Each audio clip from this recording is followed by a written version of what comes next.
guys. Good morning guys. Good morning Tuesday. Ito ako.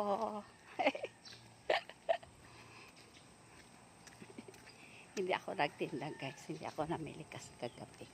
Kasi may schedule tayo. Bibisitahin natin ngayon si Doc. Diba? Sama sa buhay ba yan talaga? Bibisitahin natin si Doc ngayong araw. Kasi kailangan natin bisitahin. Ilang buwan na hindi tayo nakabisita kay Doc. Kaya kailangan. Kaya hindi ako namili kagabi guys. Hindi ako nakapagtinda. Hindi ko lang alam mamaya kung makapamakyaw ako. O diba sana lang.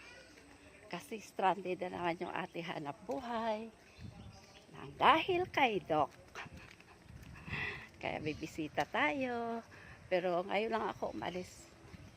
Anong oras na to?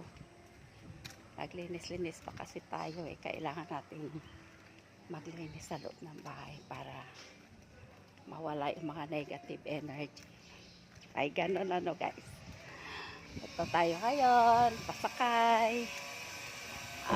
Katanghali ang tapat. Ito tayo. Talaga naman. Pero okay na rin to. Kaysa naman umuulan. Nahirap kumilos yung umuulan. Kaya kainan na rin. Para madali lang naman. Kung ano ng doktor mamaya. Sabi kasi bibili lang ako ng gamot sa kanila ko lang kailangan bibili ng gamot ko kaya doon ko lang talaga bibili pang 1 month na naman diba guys. Eto tayo guys, abang-abang na sasakyan.